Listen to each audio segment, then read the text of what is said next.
Hey, salut la gang, bienvenue dans ton Yann et Frank. Cette semaine, des ovnis. Ouh! Fidouda! Bon, vous allez vous dire, qu'est-ce qu'ils font là? Ils veulent parler d'ovnis.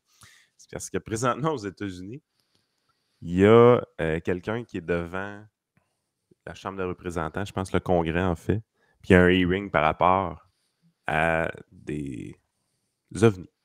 Je pense que ça peut vraiment être drôle d'en parler. Fait que c'est l'été. On pourrait aussi parler de Justin Trudeau qui a à peine 10% de chance de former le prochain gouvernement. Donc ça, c'est... Bref, je pense qu'il y a juste des choses pour mettre de la joie dans votre cœur aujourd'hui. C'est ça.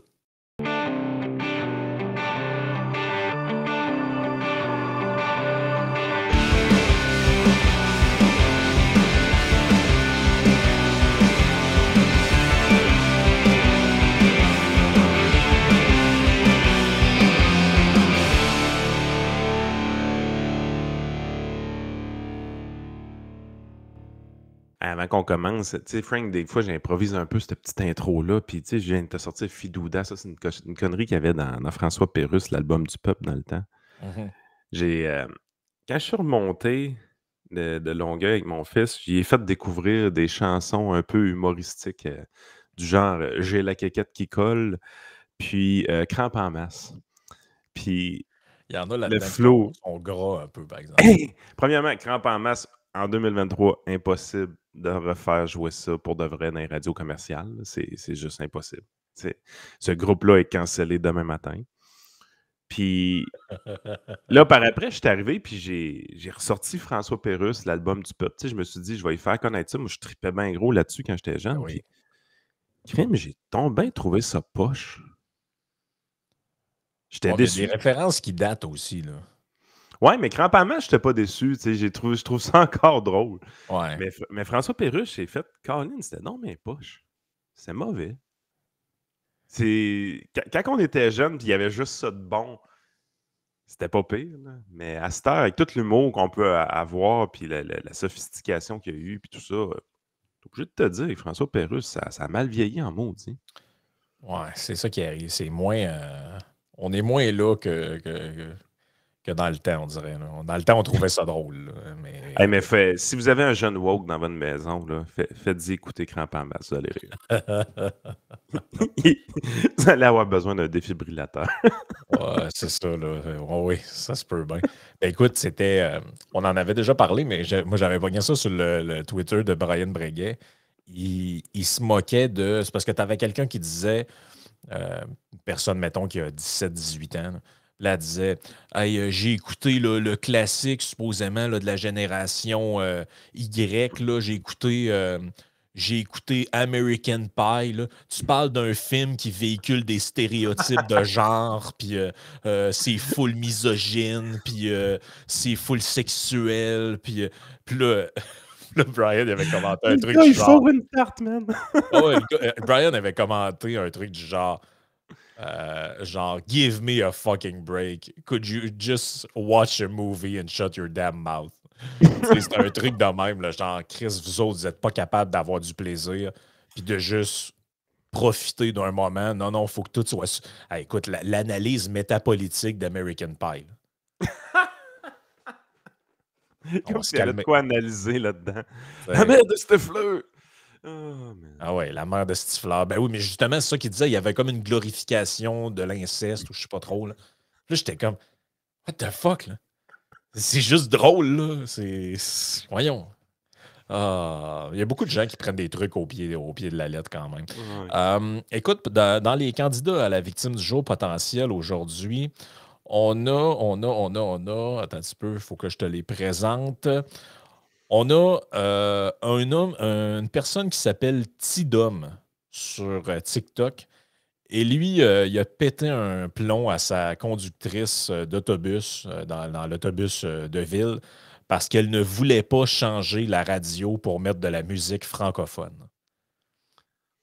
Fait que là, c'est Euh, un woke caribou.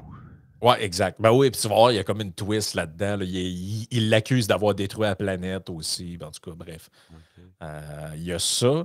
Après ça, on a ça, c'est quand même assez comique, merci. Les résidents du lac Beauport n'en peuvent plus. Cohabitation difficile parce que leur quiétude se dégrade au même rythme où les bateaux commencent à passer sur l'eau. Donc Mais là, il y a t'es au lac des. Beauport. Ouais, mais là, il y a des gars là, qui se promènent tu sais, avec un bateau, puis tu mets les enfants dans une trip en arrière ou un. Là, ça a l'air que ça fait des vagues. Puis dans un lac, il n'est pas supposé d'avoir de vagues artificielles. C'est des pitounes en bikini sur le bateau, Ah, c'est oh, correct? non, là, d'après moi, ça ne dérange plus personne. Là, Ouais. le gars sort ses longues vues, là. Ah ouais, mais tu vas voir, le maire réagit, puis tout. Là. Écoute, c'est un vrai dossier, Attends un ça. peu, Là. le maire est là-dedans, là. Oh, ouais, le maire était, le maire était piqué là-dedans. Check bien ça.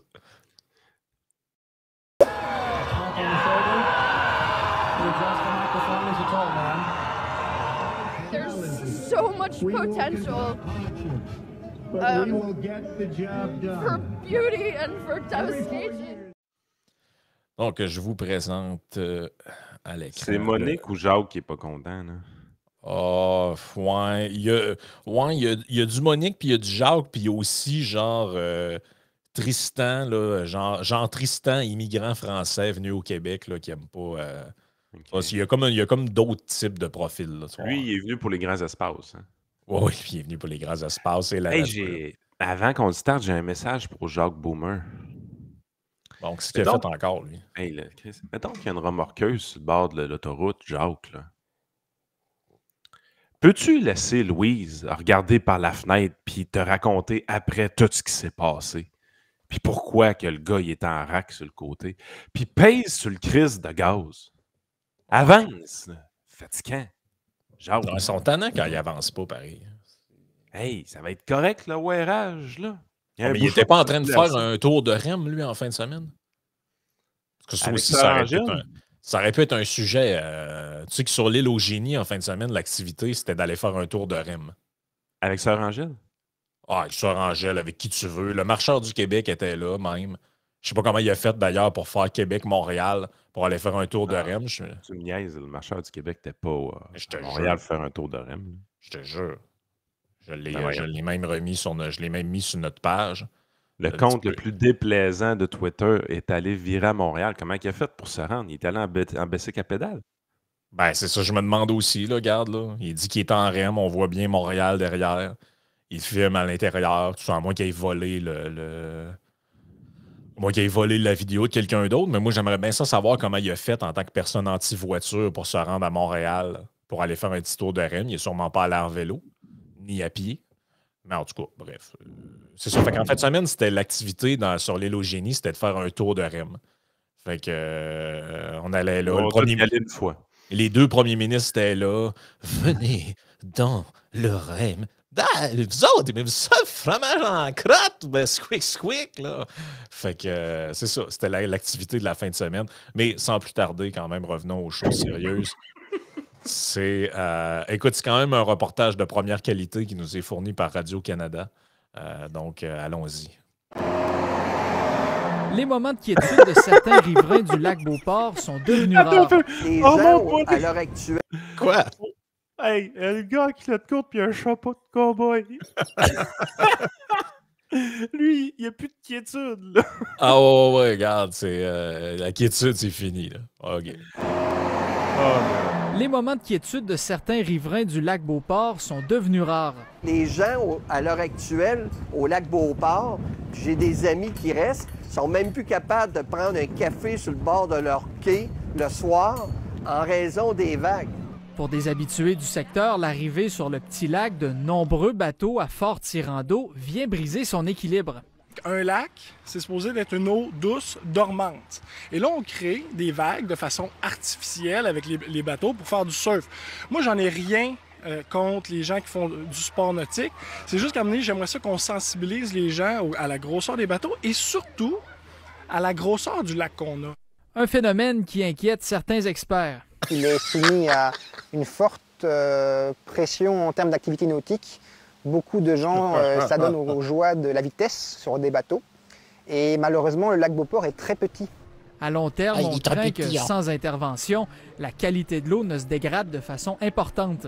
À partir du moment qu'on a de la navigation avec des bateaux à forte tirant d'eau, on a la resuspension des sédiments, donc on nourrit les algues, les cyanobactéries, et ainsi la santé du lac va se dégrader très rapidement. Et on a aussi un risque de perdre la valeur foncière des maisons.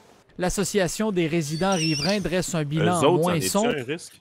Hey, attends un peu, là. De Non, mais- perdre la valeur foncière des maisons. Écoute, il y a 3 gars en kayak, puis il y a un gars qui passe avec son bateau avec une tripe en arrière.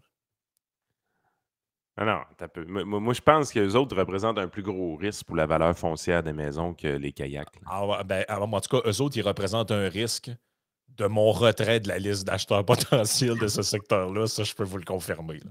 Hey, man. Hey, les experts, toi. T'as-tu vu en plus l'espèce de discours animiste derrière ça? T'sais, le lac, il a une santé, il a une vie, c'est un être oui. vivant. Vous allez le tuer avec votre bateau. Oh! Avec l'expert patenté, toi, en arrière. Ah ben, c'est sûr que s'il y a des vagues artificielles qui viennent sur les berges, les gens ne peuvent plus prendre le café, là. Que certains changements doivent être effectués en collaboration avec la municipalité. Mais même si le maire abonde dans le même sens, il affirme avoir les mains liées par les lois actuelles.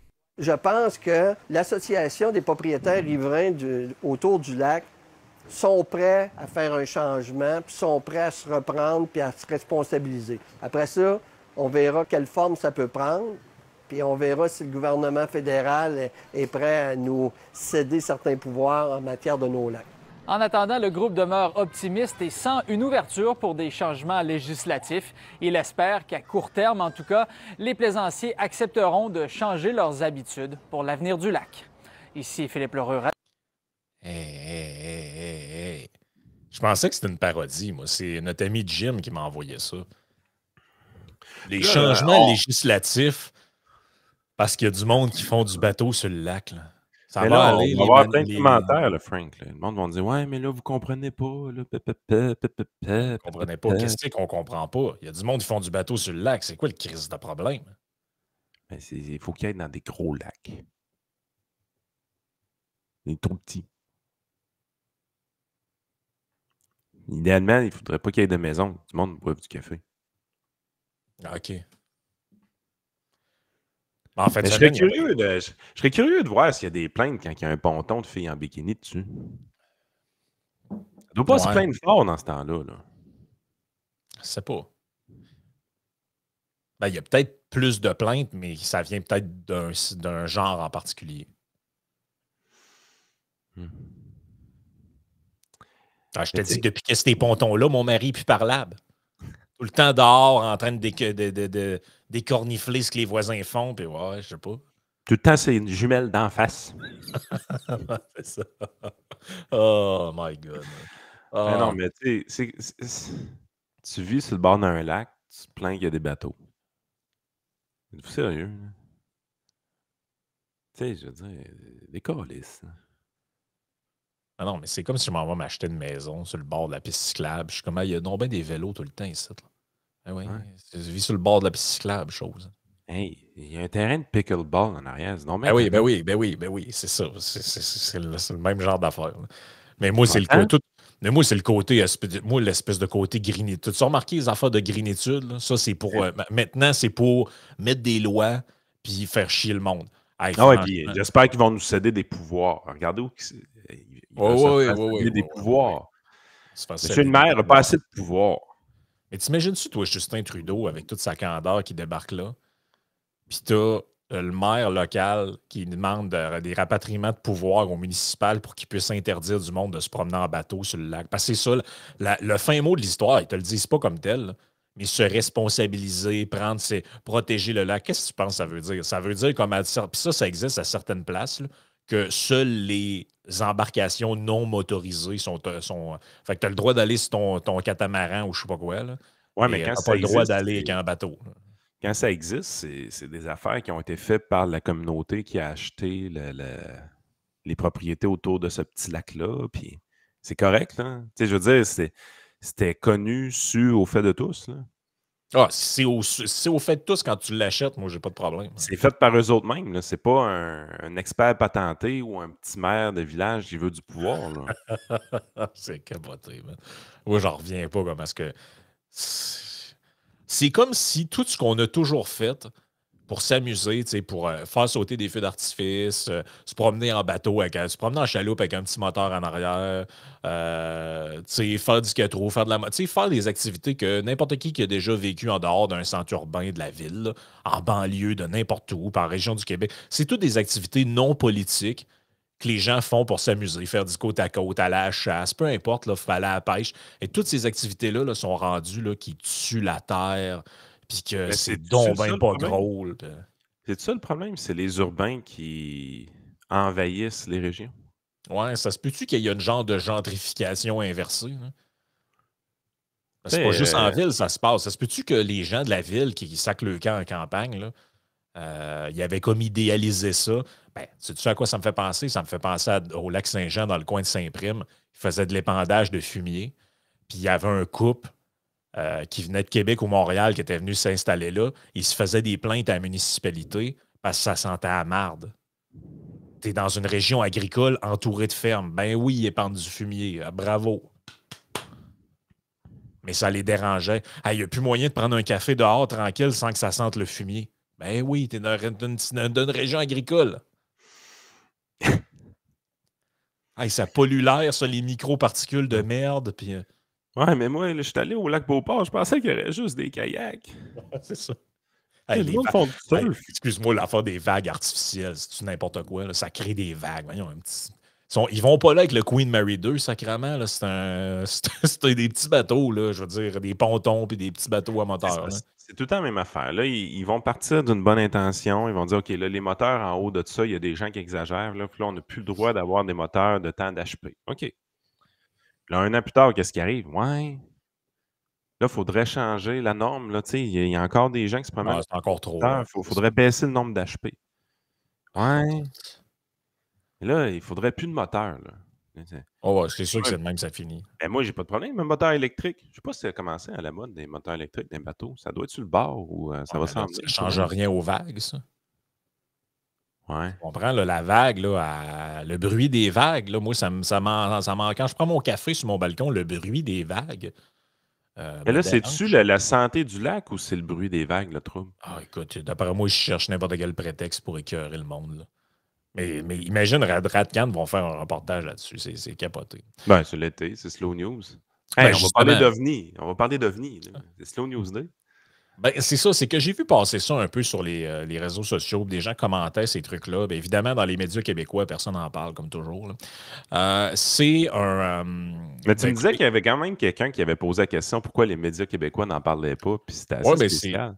C'est Simon-Olivier Fecteau, le gars qui fait le bye-bye. Il a posé sur son compte Twitter, je peux peut-être te retrouver même la formulation. Simon-Olivier, ce qu'il est, lui. Grosso modo, c'est Fecteau demande, il dit pourquoi on ne parle pas de cette nouvelle-là? Il en parle partout au Canada anglais, il en parle évidemment partout aux États-Unis, c'est comme un gros talk of the town. Mais pourquoi ici on n'en parle pas? Puis il y a certains journalistes qui ont offert une réponse qui est quand même assez bizarre. Ouais, c'est ça. Ben, en gros, je ne retrouve pas son tweet, là, mais il dit genre, ouais, c'est un gros dossier aux États-Unis. Comment ça se fait qu'on n'en parle pas plus que ça? C'est bizarre, pareil. Pourtant, c'est quand même un truc d'actualité, surtout l'été, où vous nous faites des pseudo-reportages vraiment à poche. Là. Fait que. Puis là, il y a du monde en dessous qui répondait, dont un qui travaille dans les médias, mais j'oublie son nom. Là. Il dit, ouais, mais c'est parce que nous autres, au Canada, déjà dans les années 70, il y avait eu une commission qui confirme là, que les ovnis, ça n'existe pas. Fait que ça ne nous sert à rien d'en parler. Là, t'es comme, OK, mais c'est parce que c'est pas vraiment ça le sujet. Le sujet, c'est comme si genre, mais si tu creuses un peu la réflexion du journaliste qui répond ça, c'est, tu sais, au Canada, nous autres, c'est réglé. Là. On sait qu'il n'y a pas de vie extraterrestre. Je veux dire, les Américains sont un peu tatables. Ouais, ben c'est... Ouais. Je trouvais que ça ressemble. Les autres, ils ne savent pas encore que les petits bonhommes verts n'existent pas. Laissez-eux le temps. Là. Ils vont faire leur commission, là, ils vont s'en rendre compte. Ah, c'est carrément ça. Là. Fait que là, ben, vous pouvez chercher à peu près n'importe quel article là, sur Internet qui va parler de ça. Il y en a plusieurs. Là. Mais entre autres, celui-ci de CTV News qui s'appelle 5 choses à savoir sur les demandes de récupération de crash d'OVNI faites aux législateurs américains. Et là, ce qu'on nous dit dans cet article-là, c'est que il y a un gars qui s'appelle David Grush. Lui, il affirme, j'imagine s'il est rendu au Congrès, ils ont dû vérifier son identité. Là. Lui, il est un major retraité du US Air Force, donc dans le fond de l'aviation américaine. C'est un ancien officier de renseignement. Et lui, il dit qu'ils ont récupéré des produits biologiques non humains sur certains sites de crash d'OVNI présumés. Lui, il dit que c'est de la pisse de chien, ça, des produits biologiques non humains? Ben, ça pourrait. Mais en tout cas, lui, il dit que c'est des produits extraterrestres. OK. Et lui, voici ce qu'il dit. J'ai été membre du groupe de travail UAP de 2019 à 2021, a déclaré Grush au législateur américain, faisant référence à un effort du Pentagone pour étudier ce que l'on appelle également les phénomènes anormaux non identifiés, ou UAP. J'ai été informé dans le cadre de mes fonctions officielles d'un programme de récupération de crash et de rétro-ingénierie de plusieurs décennies auquel on m'a refusé l'accès. Le Pentagone dit à ctvnews.ca que son bureau UAP n'a découvert aucune information véritable pour étayer ses affirmations. Mais ce qui est spécial, c'est qu'aux États-Unis, ils ont vraiment des bureaux pour ça. C'est quelque chose qui est étudié d'une manière sérieuse, pareil. Ben, je pense que ça date depuis Jimmy Carter qui sont là-dessus. Quelque chose comme ça. Là. Je veux dire, et puis je réclame pas un bureau de même au Canada, vous allez comprendre. Là. Mais c'est quelque chose qui est pris au sérieux, pareil, la vie extraterrestre aux States. Là. Oh oui, puis ça ressort assez souvent, l'histoire des documents déclassifiés, puis le classique étant, tout le monde se rappelle de l'histoire de Roswell là, au Nouveau-Mexique. Là. Bon, ça a été la première fois, je pense que le grand public entendait parler vraiment à ce point-là d'une histoire supposée. Finalement, il s'est avéré que l'espèce de vidéo qui avait circulé, qui était une autopsie d'OVNI, était un canular. Là. Dans le fond, c'était un fake, cette vidéo-là. Mais tu as eu plusieurs affaires ensuite, là, la fameuse Area 51. Puis, bref, c'est quelque chose qui est dans l'imaginaire populaire. Ça passe un job à cause de ça. Là, oui, exact, c'est ça. Et là, ce qu'on dit, c'est Fravor et Grave ont déjà parlé au New York Times et d'autres à leur rencontre UAP alors qu'ils pilotaient des avions de chasse F-18.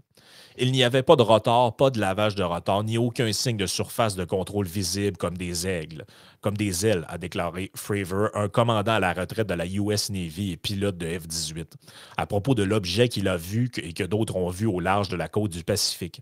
Je voudrais dire que l'objet que nous avons engagé en 2004 était de loin supérieur à tout ce que nous avions alors. Avons aujourd'hui ou cherchons à développer dans les prochaines années. Donc, ce qu'il dit, c'est que eux, ces deux pilotes-là, en 2004, ils ont vu un truc dans le ciel, puis c'était de loin supérieur à toute la technologie que l'armée américaine avait. Ça allait vite. Bon, exact. Grave, un autre pilote de F-18 de la US Navy, estime que seulement 5% des observations sont signalées en raison de la stigmatisation entourant le sujet. OK. Autrement dit, lui dit, si tu parles de ça dans l'armée, tu te passes pour un malade dans la tête. Fait que la plupart des gens qui voient des affaires, ils s'en parlent entre eux autres, mais ils n'osent pas trop en parler. Je sais pas si j'adhère à cet argument-là. Là. Ça me paraît un peu... c'est quand que les gens montent une thèse comme ça, c'est un argument qui revient souvent. Là. Mais ça, c'est juste la pointe de l'iceberg. Là. Vous avez rien vu. Là. Les gens sont stigmatisés. On l'entend souvent, peu importe le sujet. C'est sûr que, mettons que tu es un ancien... comment je pourrais dire ça? Mettons que tu es un ancien policier de la GRC. Avec, tu as eu une bonne carrière, tu as eu des titres, des affaires de même. Puis tu portes un secret de ce type-là. Pas nécessairement les ovnis, mais tu as un secret, là, je sais pas, tu as été témoin d'affaires. C'est sûr que si tu sors publiquement avec une conférence de presse, puis tu commences à parler de ça, ta carrière risque fortement d'être entachée parce qu'on se rappelle de toi. Ça fait un peu, genre, moi j'appelle ça le phénomène Giuliani. Là. Rudy Giuliani, c'est un gars respecté de tout le monde, ancien maire de New York, qui a été, ça a été en tout cas, beaucoup ont du respect pour lui, pour la carrière qu'il a eue. On en a moins. Là. Ben, mais depuis l'histoire avec la teinture qui coulait sa tête, puis les machines Dominion, puis tout, ben, il y a beaucoup de gens qui sont comme, ouais, Giuliani, ça s'est un peu mal fini, son affaire. Ouais. Ben, Tu sais, c'est le risque, je pense, là, que tu peux avoir là, d'un truc. moi, j'aime l'idée des Américains de dire, écoute, il y a cette problématique-là, il y a des gens qui disent avoir vu des ovnis, peu importe, blablabla. Regarde, on va mettre ça au grand jour. Passez devant le Congrès, sous serment, puis vous allez... Le grand public va avoir accès à ce que vous avez à dire. Cette philosophie-là de transparence, j'adore ça. Ouais, plutôt que de censurer. Là. Ben, écoute, plutôt que de faire comme au Canada puis de dire ben ça n'existe pas. Puis si jamais vous êtes militaire, mettons, vous avez été témoin d'affaires dans la. Ben, parlez-en pas, puis sinon on vous sac dehors des forces. Là. C'est là que tu alimentes une théorie du complot. Exactement. Donc, je continue. Les États-Unis essaieront de... Donc là, apparemment, il y a un épave, quelque part. Okay. Dans un article de juin, Grush a commencé à affirmer publiquement que le gouvernement américain et ses alliés et ses sous-traitants de la défense ont été impliqués dans des efforts pour récupérer et analyser l'épave de l'UAP et même des engins intacts. Bien que les informations de l'ancien responsable du renseignement soient certainement extraordinaires, il est clair qu'il ne fournit pas d'informations de première main. Mon témoignage est basé sur des informations que j'ai reçues de personnes ayant une longue expérience de légitimité et de service à ce pays, dont beaucoup ont également partagé des preuves convaincantes sous forme de photographies, de documentation visuelle et de témoignages oraux classifiés. Dit-il devant le Congrès. Grush allègue que le gouvernement américain est au courant de ses activités et les cache au public depuis les années 30 et qu'il a fait l'objet de représailles très brutales depuis qu'il a décidé de se manifester en tant que lanceur d'alerte. Il avait malheureusement peu de détails dans le témoignage. Grush a déclaré qu'il ne pouvait partager des informations non classifiées que dans le cadre public et a répondu à plusieurs reprises aux questions directes en disant qu'il pouvait fournir des détails à huis clos ou dans un soi-disant SCIF, abréviation de Centre d'information sensible à compartiment. Donc, autrement dit, il dit « J'ai des trucs à dire, mais je vais y dire juste si c'est à l'abri du public. » Parce que vous savez que... Parce que j'y ai accès en passant. Dans l'article, il y a le lien « Audience complète de l'enquête du comité de la Chambre sur les ovnis ». Ça dure 135 minutes. Là. Donc, tout ça est filmé. Fait qu'autrement dit, lui, il dit « Je vais vous dire ce que je sais, mais sans caméra. » Ouais. C'est un peu ça que je comprends. Ce qui est un peu paradoxal dans le sens que, tu sais, pourquoi aller témoigner dans un truc public si tu aimerais mieux garder ça secret, en tout cas? Ben, exact. C'est comme si je dis... Ben, c'est sûr qu'il y a une loi du côté des renseignements top secrets et toutes ces affaires-là. Fait que s'il y a eu accès à des documents classifiés, c'est vrai qu'il n'y a pas le droit de les divulguer au public. Mais on dirait que ça l'arrange de ne pas avoir le droit de divulguer des informations au public. Tu sais, Ouais. puis mettez-vous dans la peau d'un personnage comme ça qui finit par monter une théorie puis qui se met à y croire vraiment beaucoup puis qui obtient finalement de l'attention médiatique par rapport à cette histoire-là. Tu sais, je veux dire, ça peut juste l'aider à grossir le personnage ou à grossir l'histoire puis qu'à lui-même, de son côté, il croit encore plus. Là. Oui, c'est ça. Et là, il parle des produits biologiques là, non humains. Et là, il dit c'était l'évaluation de personnes ayant une connaissance directe du programme et à qui j'ai parlé, qui sont actuellement toujours sur le programme, a déclaré Grush, donc ses anciens collègues de travail, entre guillemets. J'aime utiliser le terme non humain. Je pense que le phénomène est très complexe et j'aime laisser un esprit ouvert analytiquement à une origine spécifique. Le Pentagone et la NASA nient les origines d'un autre monde. Donc, évidemment, hein, je veux dire, ça m'aurait bien surpris que le Pentagone et la NASA fassent « Ben oui, il a raison, ce monsieur-là. » Mais moi, j'ai l'impression que demain matin, on découvrirait réellement de la vie extraterrestre sur la Terre, là, des ossements, peu importe. Là, on trouve vraiment quelque chose d'extraterrestre. J'ai l'impression que c'est pas quelque chose qui serait caché. Je ne sais pas si tu comprends ce que je veux dire. J'ai vraiment l'impression qu'il y aurait une effervescence, qu'il y aurait une... Oui, il y aurait des inquiétudes, un peu comme l'intelligence artificielle. Ouais, je comprends. Quand on fait des avancées en intelligence artificielle, on n'essaie pas de vous les cacher, bien au contraire. Là. On essaie de vous les présenter, on s'en excite beaucoup. En fait, il y a des gens qui en rêvent et qui s'en excitent beaucoup. Puis, éventuellement, il y a des gens qui, de l'autre côté, vont avoir peur des représailles que ça peut avoir ou peu importe. Ouais. Mais, tu sais, mettons qu'il y aurait réellement une vie extraterrestre, puis mettez-vous dans la peau, je sais pas, d'un Elon Musk. Est-ce que le gars essaie de cacher l'information ou essaie de vous la présenter puis en est excité. Moi, je pense qu'un gars comme ça est excité comme une petite fille dans un c'est magasin sûr. de bonbons, là, tu sais. Ah non, c'est sûr. C'est sûr que lui, il garderait pas le secret. Là. Fait que, tu sais, c'est pour ça qu'à un moment donné, puis là, tu dis que c'est comme si tout le gouvernement, qui est fondamentalement constitué d'êtres humains, là, le gouvernement est dans une grande conspiration pour vous cacher la vérité. Mais ça implique des milliers de personnes qui se taisent volontairement, puis qui sont absolument pas excités, puis qui sont dans le complot pour tout vous cacher, cette information-là. Ben, surtout que c'est un des rares sujets, l'intérêt pour les ovnis, ces trucs-là, c'est un des rares sujets qui est bipartisan aux États-Unis. Ouais. C'est-à-dire que, c'est ce qu'ils l'écrivent même dans l'article, ils disent « Les législateurs ont noté que le sujet qui fait la une des journaux a reçu un soutien bipartisan rare de la part des républicains et des démocrates qui font pression pour obtenir des réponses et une enquête sur cette question énigmatique. Les circonstances entourant les ovnis ont captivé l'attention du peuple américain pendant des décennies, enraciné même dans l'esprit des dirigeants de notre nation, de Jimmy Carter à Barack Obama, de Hillary Clinton à Donald Trump, de Marco Rubio à Chuck Schumer, a déclaré le président républicain de la Floride.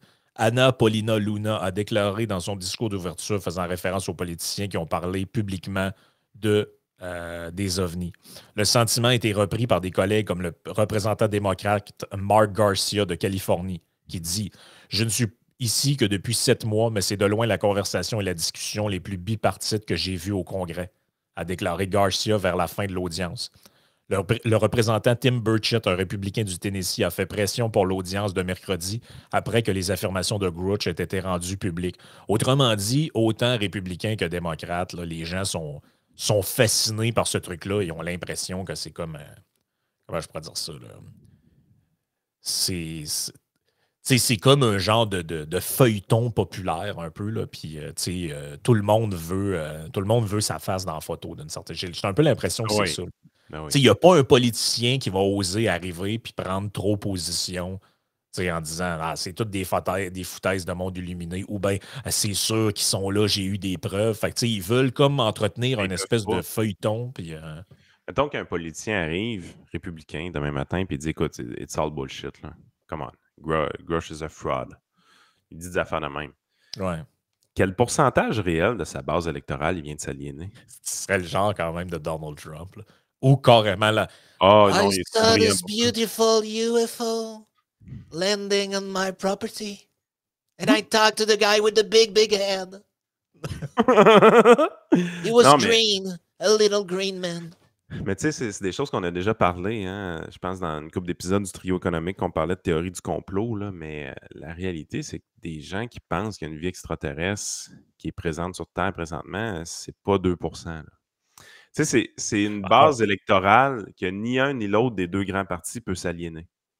Ah non, mais ça, là, c'est surprenant quand même le nombre. J'avais vu un sondage, c'était un sondage français qui disait que c'était 1 Français sur 5 qui avait été, grosso modo, c'était peut-être, mettons, 23%, là, mais mettons, c'était à peu près 1 sur 5 qui pensait que le pays avait été visité par des aliens, autrement dit. Puis, tu sais, l'idée est la suivante, c'est que c'est pas l'idée que les extraterrestres existent ou qu'il y ait de la vie ailleurs dans le monde qui est une théorie du complot. La théorie du complot, c'est qu'elle existe, elle est sue des dirigeants et ça nous est caché pour des raisons X, Y, Z. Là, il y a même des livres de fiction qui ont été écrits là-dessus, qu'en gros, ils viennent, ils piquent des minerais dans la terre, puis ils retournent ça dans l'espace, puis les dirigeants nous le cachent pour pas qu'on soit au coup, ce qui est quand même un peu de la assez extra sauce, merci. Là. Mais, gardons une chose en tête aussi, on essaie souvent de nous dire que, par exemple, les complotistes sont juste d'un bord, généralement juste du monde de droite, par exemple, ou peu importe. Ouais. Mais tu sais, si c'était réellement le cas, les démocrates, ils déchiraient leur chemise pour dire que ce gars-là, il ment. Là. Comprenez un peu ce que je veux dire? Les démocrates, la raison pourquoi c'est bipartisan, cette affaire-là, puis qu'ils ferment le gueule, là, c'est qu'ils savent que dans le gang d'électeurs aussi, il y a beaucoup de monde qui croit ça.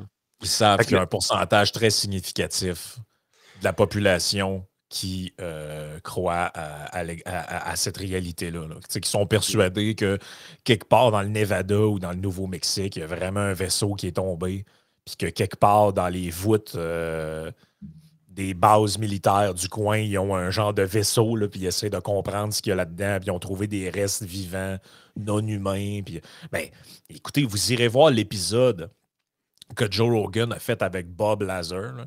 Bob Lazar, c'en est un de cette mouvance-là là, qui dit avoir été à Area 51, puis toute la c'est un des épisodes les plus écoutés là, de mémoire. Et c'est un peu toujours le même discours qu'il a. Lui, il disait que, dans le fond, parce qu'à un moment donné, il y a des gens qui ont fait des recherches sur lui, parce que lui, il prétendait être détenteur d'un diplôme en genre géo-ingénierie ou je sais pas quoi. Là. Puis quand les gens ont appelé à l'université où il dit avoir été, l'université dit on n'a aucune trace de cette personne-là. Et là, lui disait ben, c'est normal parce que vu que j'ai été fiché, telle affaire, ils ont effacé les traces de mon passage. Fait que, tu sais, c'est comme un feuilleton, en fait. Moi, je trouve ça fascinant. Puis, le politicien est fourré là-dedans. Puis le politicien là-dedans, tu sais. Mettons, tu arrives, tu dis, OK, t'es quelqu'un qui est parfaitement raisonnable puis qui dit, est-ce que la vie extraterrestre a des probabilités d'exister? La réponse est oui. Maintenant, est-ce que la vie extraterrestre s'est rendue sur Terre? Là, ça devient beaucoup plus improbable. Puis, est-ce que la vie extraterrestre est venue sur Terre et nous est cachée par les dirigeants? Ça devient hautement improbable. Ça, c'est pratiquement impossible. Ce qu'il va faire, c'est si un politicien ne se prononce pas envers cette théorie-là, de dire que c'est hautement improbable qu'on nous cache de l'information, il s'aliène une bonne partie de la population et ne gagne aucun vote. Ah, c'est sûr. Moi, je suis dans ce camp-là. Je suis vraiment dans la gang qui pense que j'exclurai jamais la possibilité qu'il y ait quelqu'un d'autre dans l'univers. Maintenant que c'est tellement immense, l'univers. En fait, quand tu commences à t'intéresser à ces choses-là, c'est là que tu trouves que c'est freakant de la manière que ça a été créé, justement, puis tout, là, mais tu as cet aspect-là. Fait que, je suis incapable de dire que c'est impossible. Par contre, le bout où est-ce qu'il y a un complot humain pour cacher une vie extraterrestre, je suis incapable d'adhérer à ça. Mais je ne récompenserai pas un politicien qui va aller dire hey, écoute, là, ces affaires-là, ça va être correct. Là. On va arrêter. Là. Je ne peux pas récompenser un politicien pour ça. Fait que les politiciens sont comme fourrés entre deux chaises de dire c'est très important de continuer d'entretenir le doute pour maintenir les votes en place. Parce que justement, si tu arrives puis tu sors puis tu dis écoute, ce gars-là, it's all bullshit. Là. Il s'aliène une partie de sa base électorale, c'est sûr, à 100%. Puis même, je suis persuadé que présentement, en parlant de cette façon-là à nos auditeurs, il y a du monde qui vont être en sacrament dans les commentaires. Je me rappelle, une fois, on avait dit... Il y a toujours du monde en sacrament dans les commentaires. Oh, ouais. Non, mais tu te rappelles ça, maintenant, on avait parlé de pyramide ou je sais pas quoi, puis il y a du monde qui nous avait éduqués, là, qui nous avait expliqué pourquoi qu'on comprenait rien. Là, mais la réalité, c'est que c'est vraiment des sujets où est-ce que quand tu es dans une position où est-ce que tu ne peux pas te permettre de perdre un électeur, ce qui est le cas de tous les politiciens à Washington, sont comme forcés d'entretenir le flou. Ils sont réellement obligés de faire ce qu'ils font là de dire « Ah, c'est intéressant. » non, absolument. Ils naviguent un peu. Oh, ils naviguent là-dedans. Puis de toute façon, j'ai l'impression que si le gars était vraiment un tout croche, j'ose croire qu'il ne serait pas invité pour témoigner au Congrès. Je ne dis pas que ce qu'il dit est vrai, mais mettons que le gars, c'est un pur illuminé, complètement débile, puis qui a fait des vidéos. C'est pas lui qui t'invite au Congrès. Je pense pas que. Ouais, c'est ça. C'est parce que lui, le but de l'inviter au Congrès, c'est justement probablement qu'il a l'air crédible. Il amène une notoriété de par ses titres. Parce que c'est toujours ça. Hein? C'est ça. On sort le CV, on sort la feuille de major de l'armée, puis tout. Exact. Lui, ils disent, OK, si on essaie de cacher ce gars-là, on va avoir une augmentation du nombre de gens qui croient dans cette théorie-là. Exact. Fait qu'au lieu d'essayer de le cacher, on va l'exposer. Puis on va le forcer à répondre à des questions en l'exposant. Puis comme ça, lui-même va instaurer un doute dans le public. Puis de la façon de l'instaurer, c'est qu'il dit ah, ben là, c'est des affaires confidentielles, je pourrais en parler, mais à huis clos seulement. Puis quelqu'un de raisonnable fait dans sa tête OK, je pense qu'on se fait bullshiter. L'affaire, c'est si tu empêches le gars de parler, même la personne raisonnable se dit coudon, on essaie-tu de me cacher quelque chose? Tu sais, l'illuminé, là, on s'en fout un peu de lui. De toute façon, il va croire à peu près n'importe quoi. Là. Ce qu'on veut, c'est que la personne raisonnable ait confiance dans le système. On ne veut pas faire perdre la confiance à la personne raisonnable. Fait que l'approche canadienne, journalistique, de dire, ben là, nous autres, c'est réglé depuis les années 70. Là. Ça n'existe pas, it's all bullshit. C'est pas une bonne approche. Ouais, puis l'approche des politiciens là-dessus est quand même assez spectaculaire, dans le sens que les anciens présidents et actuels gouverneurs et membres du Sénat, puis tout qui se prononcent en disant oh oui, on veut savoir la lumière là-dessus, d'une certaine manière, en faisant ça, ils sont presque en train de nous dire qu'ils adhèrent à la fameuse théorie du Deep State. Là. Parce qu'en réalité, c'est eux les élus. C'est eux le pouvoir. Mais c'est eux qui sont au courant. C'est eux qui sont au courant. Fait qu'en gros, ce qu'ils viennent te dire de manière implicite, c'est ouais, il existe des institutions gouvernementales qui, en réalité, c'est eux qui sont détentrices des vrais secrets, des vraies affaires. Puis nous autres aussi, on voudrait savoir. Alors qu'en réalité, s'il y a bien quelqu'un qui est au courant si ça existe ou pas, c'est bien Barack Obama ou, mettons, Donald Trump. Ils ont eu accès à tous ces documents-là. Voyons donc, voir que le président des États-Unis n'est pas au courant. Ça doit être en fait, ça doit être la première affaire qu'ils font quand ils sont élus. Hey, là, je veux tout savoir sur ces trucs-là. Venez me briefer, esti. Non, ben non. Trump, il a fait ça, mais après la première chose. Quand il est arrivé là, il a dit peux-tu avoir certificat de naissance à Barack? Ouais, ou ben, genre, appelle Hillary, il faut que je l'écœure parce que c'est moi qui étais. Hey, mais dernier point avant de s'en aller sur Patreon. On a souvent parlé, parce que tant qu'il y a des trucs aux États-Unis, je ne pensais pas le passer, mais j'ai sorti la vidéo quand même. On l'a dit plusieurs fois, là, les États-Unis, politiquement, c'est vraiment une gérontocratie.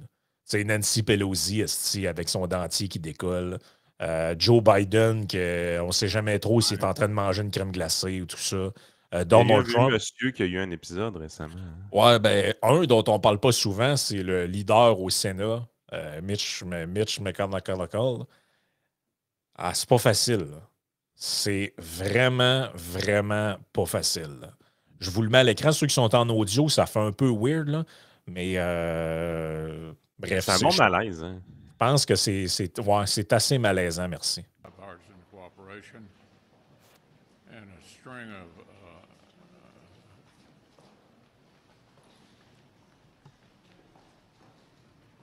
Il est figé. Là. Il est figé. Là. Il n'y a plus rien qui sort de sa bouche. Il regarde en avant. Il ne sait plus quoi dire. Ah non, puis tu as le garde du corps à sa droite qui est comme oups. Qu'est-ce qui se passe? Je fais, là? Ouais.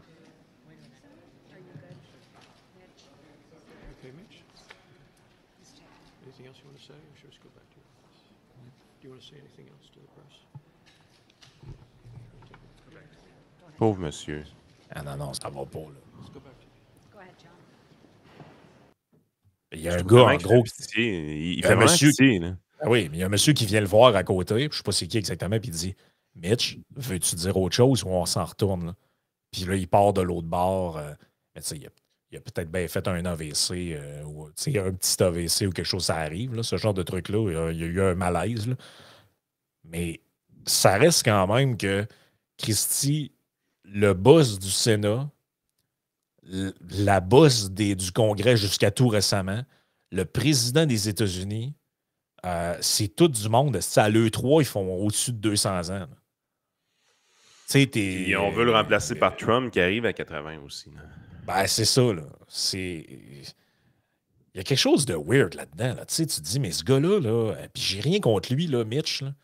Je veux dire, je ne suis pas quelqu'un que j'ai suivi la carrière politique tant que ça, là, mais de ce que je comprends, c'est pas le pire de la gang. Là. Mais Chris, ce gars-là, il est en. Mettons qu'il y a une procédure d'impeachment ou de quoi de même. Là. C'est lui, là, en dernière instance, en tant que représentant de la majorité, qui est comme bon, ben là, en fait, ils n'ont plus la majorité au Congrès, mais durant les derniers mois de Trump, les républicains étaient majoritaires au Sénat et ils pouvaient là, c'est lui, là, quand il y a eu l'enquête sur l'impeachment qui disait ça passe ou ça passe pas là, en dernière instance. En plus, c'est comme quasiment 50-50 leur affaire. Là. J'ai pas les chiffres sous les yeux. Là. Mais Chris, le gars, il est en perte cognitive puis solide. Là.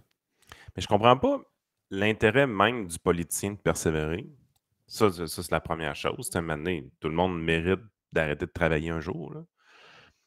Mais ce que je comprends surtout pas, c'est l'intérêt des grands partis politiques à les maintenir. Pourquoi il y a une aristocratie comme ça aux États-Unis? Parce que c'est une base aristocratique, là, quasiment. Là. on va se le dire.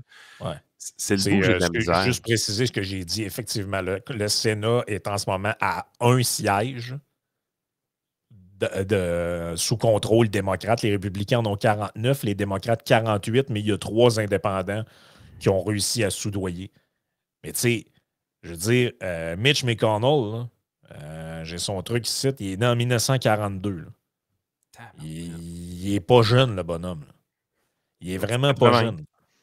Puis l'autre qui est du côté des démocrates, Chuck Schumer, lui, il est né en 1950. C'est pas une jeunesse non plus. Là. C'est parce que il y a un désir d'aristocratie aux États-Unis qu'on a moins un peu ici. Malgré que je dis ça, puis on a ramené le fils de l'autre. Là. Mais moi, j'ai l'impression que c'est tellement genre serré dans beaucoup d'enjeux, vu que c'est un truc bipartite, qu'il y a une grosse pression quand les gens sont là pour ne pas qu'ils partent, parce que vu que c'est un nom connu, il est bien installé là, il va être réélu, tout ça. Puis à chaque fois qu'il y en a un qui. Un peu comme la Cour suprême, là. Quand il y en a un qui meurt, ça devient un enjeu, ou bien quand il y en a un qui s'en va. Fait que là, tu sais, ils doivent les pousser, parce que qu'est-ce que Nancy Pelosi fout là à 80 ans, le dentier qui tombe, puis l'autre qui est gelé, ben. Tu sais, tu regardes ça, ça fait. Ben, t'as l'impression que c'est des marionnettes en bout de ligne. Tu sais, ils sont utilisés par le parti pour ce qu'ils représentent, pour ce qu'ils ont fait dans le passé ou peu importe.